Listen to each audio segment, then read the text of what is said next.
Well, if you haven't voted yet, you better vote today, because if you don't, then you're really worse than the Democrats, because you know what they're doing is wrong. You know that the fate of the country hinges upon what happens today, and you're still too lazy not to do it. So I'm going to address the people who aren't going to vote because they think that it's going to be rigged again, and why even bother? And those who live in blue states who say that their vote doesn't really matter, so they're not going to vote either, and even the Jehovah's Witnesses. But first, if you haven't voted yet, I've mentioned this a couple times at the end of previous videos, but not everybody watches every video. Not everybody watches all the way to the end. So it's critically important to vote for Republicans in local positions as well. And a lot of those positions, some of them, don't have party affiliation next to their name. So how are you going to know, unless you've done all the research, which one are the communists and which ones are the patriotic Americans for school board, for judges, for sheriff positions, okay?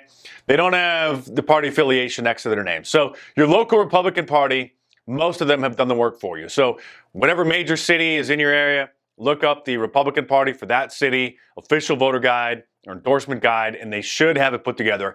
Print that out and bring it to the polls. A lot of people leave those sections blank because they just go and vote straight Republican, and if they're not familiar with the names, which many people aren't, on those other positions, they just leave them blank. But if we're going to restore America, all politics are local, and you want your local community to be run by normal patriotic Americans. And so it's critical that we fill out those positions on the ballot in the proper way as well. Now to the naysayers who say that the Democrats stole 2020 and they're just going to steal this one again, so why even bother?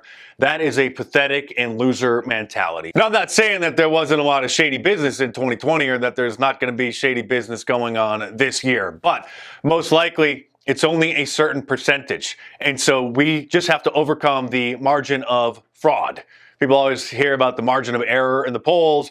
We have to overcome the margin of fraud at the polls. If you're not voting, then you're contributing to a very terrible self-fulfilling prophecy, because if you actually would have believed that your vote mattered and then actually got to the polls, or at least filled out your ballot, spent 5 minutes and just mailed it in, you don't even have to put a stamp on it, it's already paid for, then those votes could have very well changed the outcome of the election. But if you just think that the whole system is corrupt and you're too lazy to even try because you've given up and you're a pathetic loser, and you are, you know, they don't sugarcoat things, then you are part of the problem. And I guarantee you that that loser mentality manifests itself in numerous other areas of your life. But you're in such denial about it that you just blame other people for your own shortcomings, your own poor decisions, your own laziness. And I saw some comments in previous videos from some people in deep blue states who said kind of the same thing, that their state's going Democrat no matter what, so they're not even going to waste their time. Well, the reason why you should spend your time, invest your time still voting, there's two reasons. One, to get the popular vote numbers up, because there actually is a possibility that Donald Trump could win the popular vote, which hasn't happened for a Republican in a long time. So even if your state has no chance of actually going Republican, we can still get the popular vote numbers up, because if we can send a loud and clear message to the Democrats by having Trump not only win the Electoral College, but also win the popular vote, that's going to be a gigantic middle finger to the media and to the Marxist Democrats. And third, because there's a lot of propositions on the ballot that affect you locally, whether it's raising your taxes or building a garbage dump next to your community. And so the local Republican Party has done research on the propositions as well. In yesterday's video, I called people losers and trash if they don't vote for Donald Trump or if they're just not voting at all.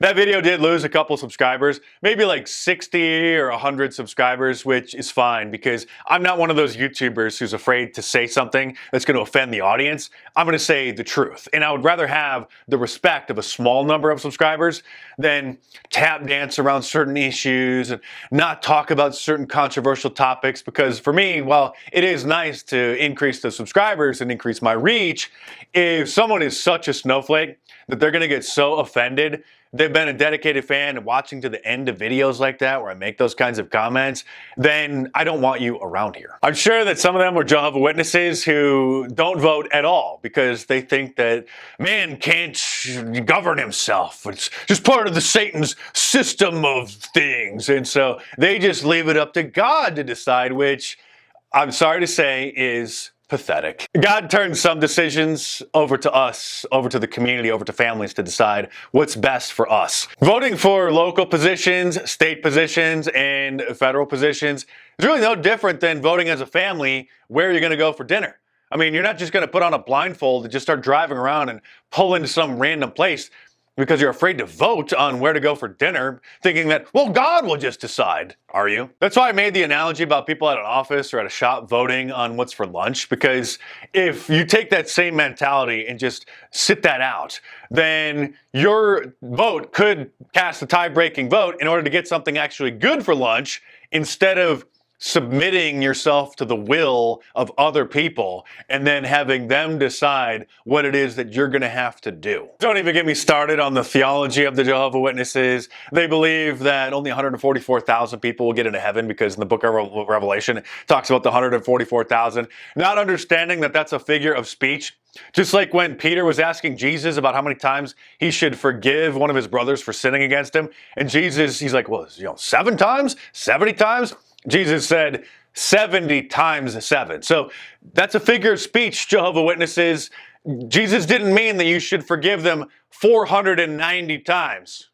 And then on the 491st time, just like, okay, now, Jesus said 70 times 7, but now you're at 491 times. Now I can't forgive you. They don't even celebrate birthdays because that's too worldly, because apparently they think that God gets upset if you just have an excuse to gather family and friends together once a year to have a good time. Don't even get me started. The early vote tallies in Pennsylvania, which is a key swing state, show that more women are voting than men. Many of them millennials and Zoomers who are extremely dedicated to wanting to make sure that they can sacrifice their children to Moloch through an abortion. So guys, are we going to allow the degenerate feminists to overrule our votes at the polls because some of you are too cowardly, too lazy to actually get to the poll and vote? And if Donald Trump loses, then he's probably going to prison. We kind of forget about all of the legal problems that he has because there's just so much fake news coming at us and a lot of that stuff rolled off of his back. But he still will be sentenced at some point.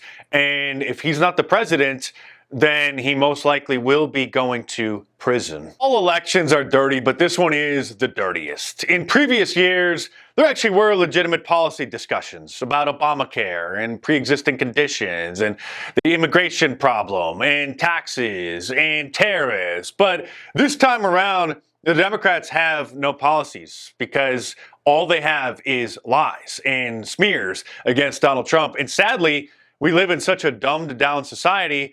They wouldn't be making those lies if they weren't working. The kinds of things that we're seeing from the Democrats, from the mainstream media, are so outrageous and insane that in previous years, it would be something that only a schizophrenic homeless person would be screaming on the side of the street corner. But now it's coming from brand name media outlets, billion-dollar corporations, and the Democrat candidate for president. Things are going to get very tense very soon, no matter what the outcome is. And if Donald Trump wins, the left is going to absolutely lose their mind. And while it's going to be hilarious to watch them become unhinged, the liberal tears are going to flow again. But things are going to get very dangerous out there. So everybody better buckle up and stay calm. Be careful what you say. Be careful what you post online. Emotions are going to be running very hot, especially if things don't go our way. We'll deal with it if that happens. But let's start praying. Let's start acting. Get out and vote, and do it now.